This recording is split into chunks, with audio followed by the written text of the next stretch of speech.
My name is Lieutenant Commander Caroline Johnson, and I am an F-18 Weapons Systems Officer.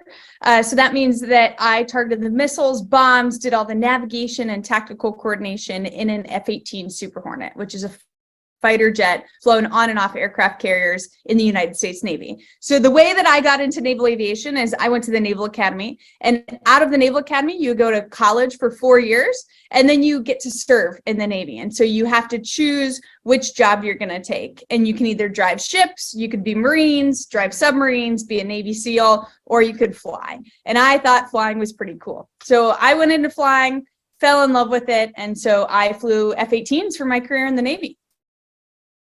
And that is incredibly exciting. So for all intents and purposes, is there any way we can have you share your video with us and showcase the kids a little bit about what it's like to do that job? Yeah, absolutely. So I do have a short video, exactly what Ralph said, that showcases what a day in the life of looks like flying in an F-18. And so just so you're aware, this is all footage from the cockpit of my jet and my roommates and my friends, and this will essentially give you a quick look of what it's like to fly in F-18s, and I will explain a little bit. So I'll adjust the volume at one point in the video so that I can be able to talk over it and introduce to you kind of what's going on. So without further ado, here's what a day in the life of in the cockpit of an F-18 looks like. So this is starting off on board the aircraft carrier, and this is clearing all the debris off so that it doesn't go in our jet intakes. This is loading bombs onto the jet and getting ready, doing the walk around, getting settled in, starting up, and taxiing over to the catapult. Navy F-18s launch off the aircraft carrier with steam-powered catapults, and we accelerate from this second on. We accelerate from 0 to 120 miles in 2.6 seconds. You can see it definitely knocks the wind out of you. You're going fast. You come right off the nose of the aircraft carrier in your airport.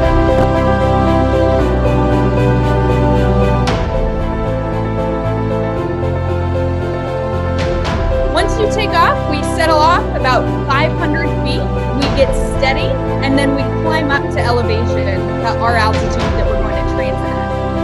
From when we take off the aircraft carrier to where we transit in country, it takes about an hour and a half to 2 hours. And we check our weapon systems, we get gas like you can see from the F-18. We also will check our radios, our targeting systems to make sure that the jet is working for the day and that everything's up and running as expected. This is a $1 billion AIM-120 AMRAAM missile. This is doing a little bit of tricks in the air with our friends. This is called cloud surfing. It's one of the most fun things that we do. And here, this is what it looks like when we're doing our actual jobs. And so the areas that I operated in were Afghanistan, Iraq, and Syria. And so this is what it looks like flying in the Middle East. So from when we take off the carrier, you can tell when we're flying into combat because we wear tan flight suits. We join up with tankers, and these tankers are like mid-air fuel stations, and they give us gas. We get about 15,000 pounds of gas when we plug into them, and it takes about 15 minutes, which is super tricky. We're going 350 miles an hour when we're tanking with those other jets. Against ISIL terrorists. This is overhead Afghanistan. There were some Taliban fighters that were in a firefight with some Navy SEALs, and so we were doing a low pass to let them know that we were there. This is kicking out flares so that if somebody shoots at us, it guides on the flare instead of our jet. That's employing the weapon in a training range, the gun in a training range in Kuwait. These are all practice bombs. They're blue, you can tell they're practice. These are enemy weapon storage facilities that you can see. This is an up-armored Humvee. These are GBU, what are they, 38s? And they were being improved through the clouds in the weapons facilities in Syria. This is another weapon storage facility, and this was an oil field in Syria that they were using to make money to fuel the terrorists. That's shooting the gun at night. And this is eating snacks in the plane because we fly for about 7 hours at a time. You have to bring your lunch, sometimes dinner in the plane with you.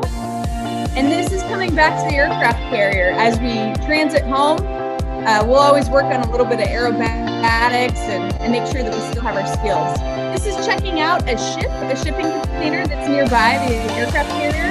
And this is coming into land on board the aircraft carrier. It's called a spin and a brake. You decelerate for about 500 miles an hour, about 145 miles an hour to come in and land on board the aircraft carrier. This is what landing looks like. We have a big hook on the back of the plane, and it catches the wire coming into land. This is what it looks like in the heads-up display, which is pretty scary. At night, this is all you see. This little white dot here in the middle, that's all you see coming into land on board the aircraft carrier until you come for a stop. Again, this is in slow-mo, what it takes.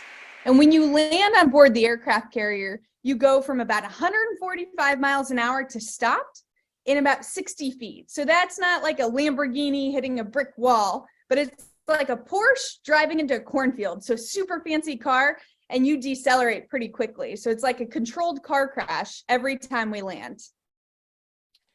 That is intense. My day-to-day work is not like that at all. So do you mind if we just, well, thank you for that video and thank you for joining us today. Do you mind if we just jump right into some student questions? Yeah, let's do it. That sounds awesome. Okay, so one of the kids wanted to know, how did you initially get involved in flying? Like what sparked your interest initially? Yeah, it was funny. I was at the Naval Academy, and you do 4 years. It's a normal university, but you also do military training and sports and all the different things. And I, for some reason, was always drawn to the aviators. They had great personalities and they were friendly, and they, a lot of the Naval Academy, they're really into rules and following rules. Well, I didn't like rules, shockingly. I mean, I still don't like rules, but the aviators, they seemed to care about what was important in life. And so when it was really important, getting good grades or, working hard or taking care of people, they cared about that stuff. But some of the other rules of like, hey, you should polish your shoes once a day, or you should, follow this really inane rule, they didn't really care about that. And so I was always like, man, you seem really cool. I like you. And so I started to become friends with them. And they told me about aviation and what we did and the purpose we served. And I was like, wow, that seems like something I really want to do. I want to make a difference in the world. And so that's what I was able to do in flying. Sure, it was challenging. It was fun. It was like a roller coaster. But also, I was able to make a big difference and save a lot of lives when I was flying in combat. So that was pretty cool for me.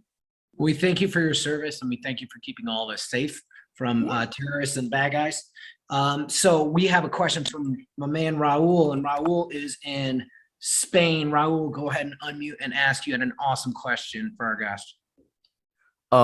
Yes, thank you. Thanks a lot. First of all, I've got to tell you, I love aviation and I've always been a great fan. I know the F-18 Super Hornet is a two-seater and the normal F-18 Hornet is a one-seater. I love those planes. And my question is, how does it feel to fly supersonic aircraft like that? And what's the fastest you've ever traveled? Well, Raul, that's a fantastic question. I love that you're such an aviation buff and fan, and you're totally right. So actually, I will say one thing. So Super Hornets are small Hornets. They're a little bit smaller, but they have 1 seat and 2 seat. Super Hornets actually also have 1 seat and 2 seat.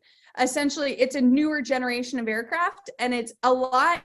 So a baby Hornet is what we call them. It weighs about 36,000 pounds. An F-18 Super Hornet can weigh up to 66,000 pounds. So we have a lot more payload, we have a lot more power, and they both have single seat, 2 seat. So you're totally right on that. But just so you know, we're like the bigger, beefier type of Hornet. But to answer your question, remind me what your question was. I got so excited about that. You wanted to know what was it like flying at that speed? Oh, I mean, coolest job ever. Really, when you take off, no kidding, I flew all the trainer jets. So before I got in an F-18 Super Hornet, I flew probably 4 different types of planes. You know, starting off in a Cessna 152, which is a little tiny prop plane. And no kidding, when you're flying it and you sneeze, the whole aircraft will go, whoa. But then I flew T6s, I flew T39s, T45s, which are all different. They get bigger and bigger and more complex as you go. But the first time I took off in a Super Hornet, no kidding, the pilot he started rolling, the aircraft started rolling, and then he put it into afterburner. And the afterburner, it's like Star Wars, you know, how it pushes you back and like you see stars start to fly. It, no kidding, makes it tough to breathe because it has so much power. And when you pull up and you go up, it's the coolest roller coaster you've ever seen. So it's really, really cool, just the flying aspect. But what I actually ended up falling in love with, there were 2 things. Number one was how you constantly had to be thinking and challenging yourself, because jets at that level of tactical employment, it's very complex tactically. You're thinking, you're constantly having to stay ahead of the plane.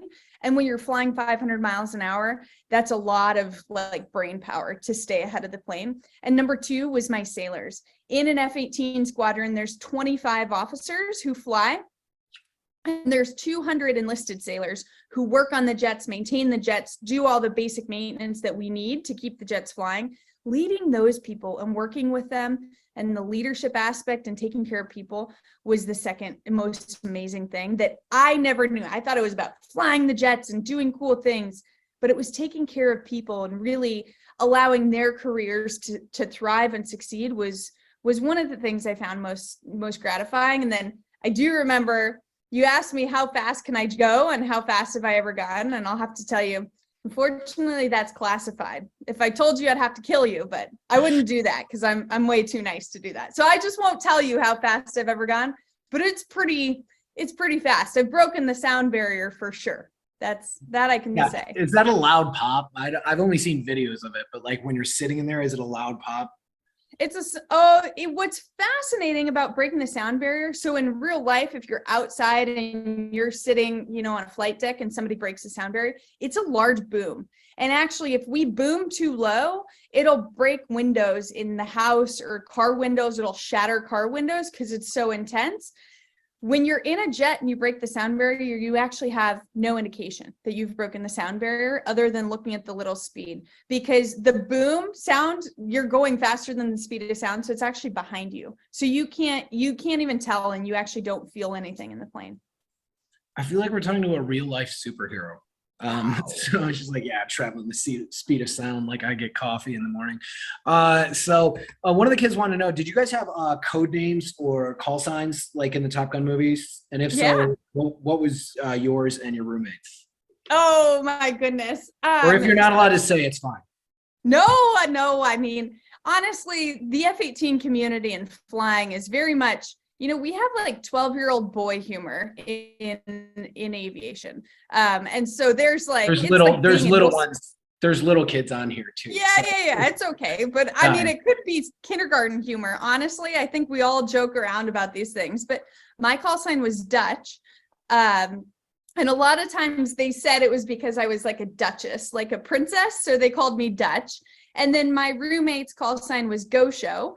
And that stood for Gone Shopping. So they made fun of us all the time because we were girls, and Go Show is Gone Shopping, and Dutch was for the Duchess because I acted like a princess sometimes. That is incredible. And speaking of which, we have a question from Greta in Europe, and she should be able to unmute. She had a question about being a female in the military. Go ahead, Greta. Hi, I just wanted to ask if you feel like representing women in the military. Yes. What was that like? Absolutely. I mean, it was interesting. So I didn't know. I grew up in Colorado. I had one brother, and then my cousins were all boys, actually. So I was the only girl growing up. But my parents would have me, I would ride my bike, I would go hiking. I did all the stuff with the boys. And if we played Legos and we had Lego guns when we were little kids, at that time, they didn't have pink or purple Legos. They had like gray or like colored. And so like my brother would get the cool Lego colors, like the realistic ones, and they'd give me like the rainbow gun, so I didn't know anything different as a kid. And then I went to the Naval Academy, and that was the first time in my life where I knew I was different because there were only 14% women. And then when I was flying in aviation, so aviation at large was about 11%. And then in the F-18 community, it was 1.7%. So in my squadron of 230 people, there were only 2 women flying, which was hard. I didn't realize that I was different or that I should be treated different. And I don't think you should, because number one, I was great in the jet. Women are really, really good at flying because we're great at maintaining situational awareness and knowing what's going on behind us, to the side of us. Physiologically, actually, like our bodies are really well equipped to fly because we have a little bit higher resting blood pressure, which helps you resist gravitational forces, so resist blacking out in the plane. It also, we have a shorter brain to heart distance, so it's easier to push the blood up and keep the blood up so you don't pass out. But it didn't come without its challenges. Some of the guys were mean and they would say, well, you're a woman, you can't do this, or, just kind of stuff that's not cool. And that's not okay, And so there were challenges that I definitely faced. And when I finished my flying career, I went back to the Naval Academy to teach leadership. And that's one of the things we focused on was, how do we treat each other well and respect each other and look up and realize that each person has a gift and they have those gifts. Even though, my roommate likes to go shopping instead of, go out and ride dirt bikes on the weekends, she was just as competent and smart and good at her job as the other guys were. So we tried to really increase the support of women and men and people, racially different. So it definitely was challenging. It's getting better. And we're really working on making that better still today. So we're getting more women in, getting more representation. It's actually super positive. So good question. We've had a number of questions about this from a number of different students, so I'll just go ahead and ask it. They want to know, would you by any chance know the process of foreigners going through the United States Military Academy to kind of follow in your footsteps, like people born in other countries? Yeah, so I there's a process to do it, because I had students graduate with me who grew up in Ireland and who grew up in other countries, and they were able to come over and go to the Naval Academy either as guest, their countries sponsored them to go to the United States Naval Academy and then go back to their countries and serve, or actually serve in the US military. And so there's definitely options. My biggest recommendation for foreign students or for US born students, anyone interested in going to the academy, is start early. Start researching, look it up, make calls, send emails, talk to people, because they want to help you. They want to help you succeed. They want to help you get in and fly and do all the cool things.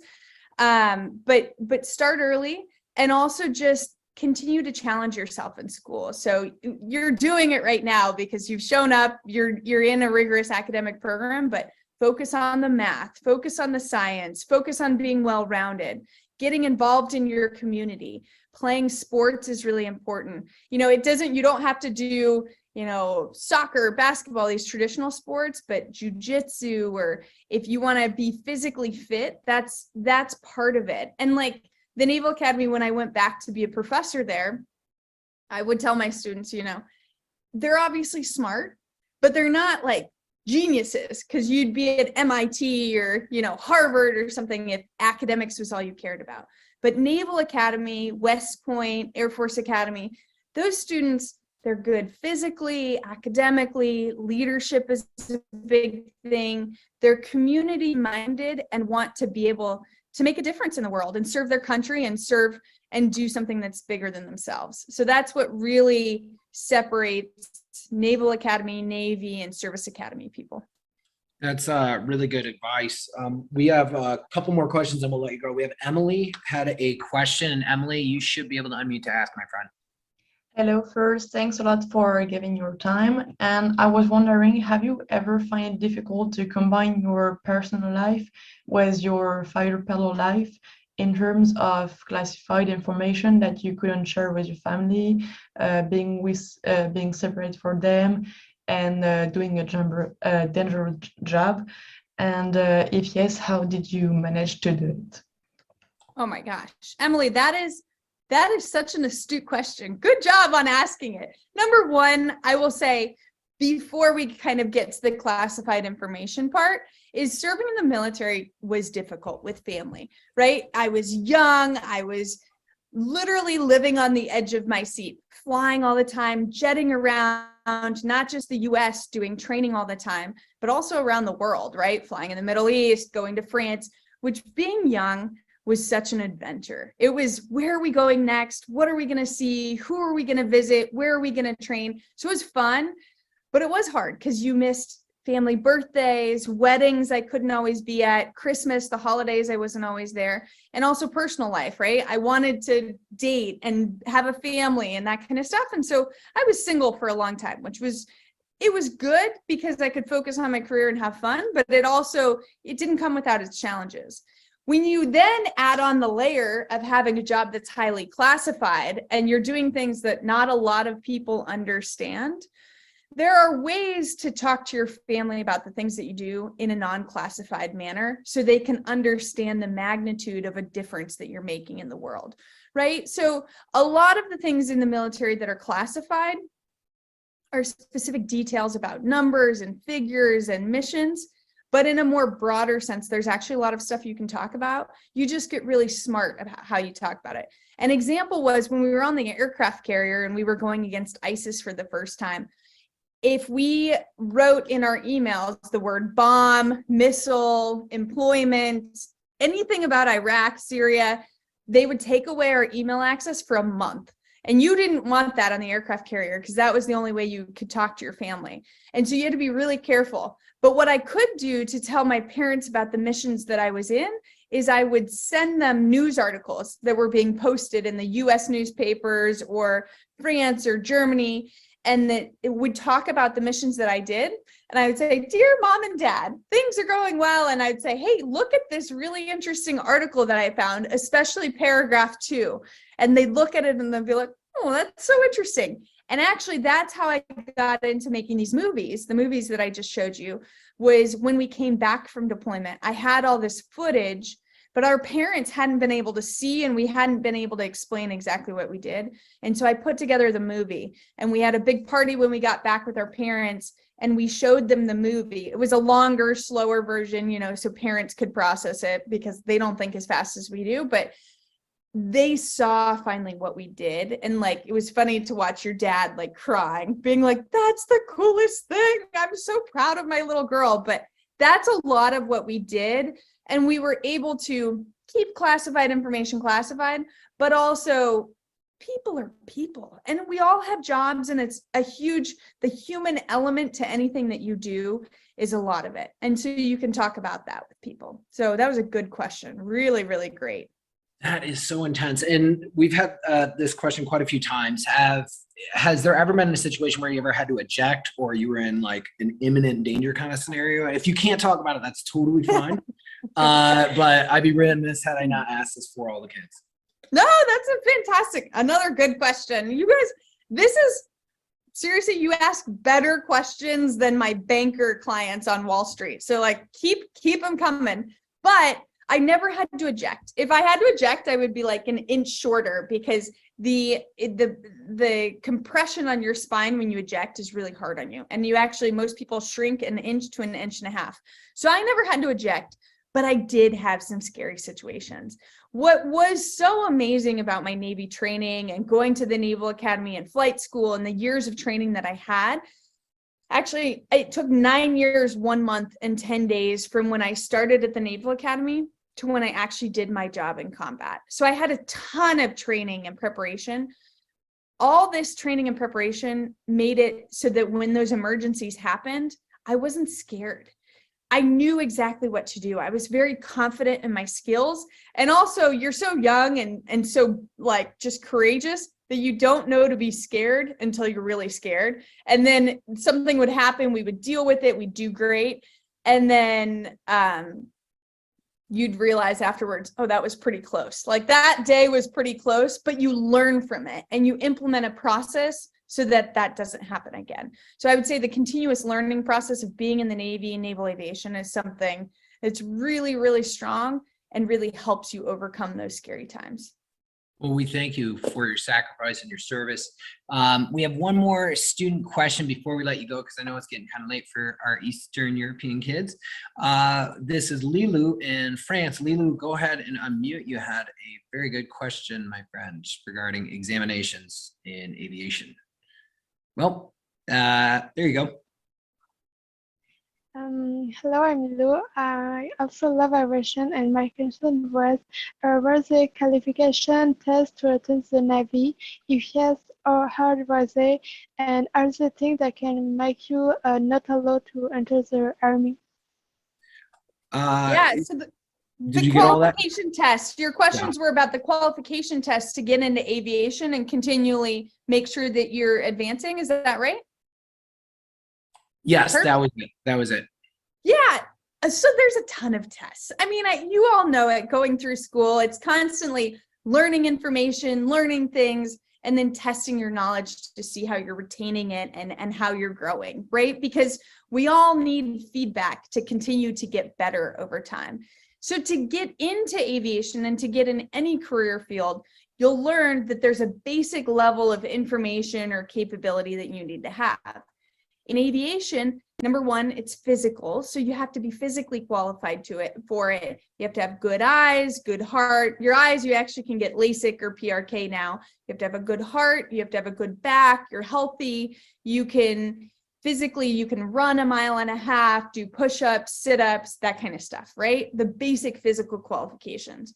Then mentally, right? You have to have a bachelor's degree. So you have to finish college and you have to pass some basic math, aerodynamics, and actually a test that shows that you understand how depth perception works. So when you get closer, it gets bigger. When you get further away, it gets smaller.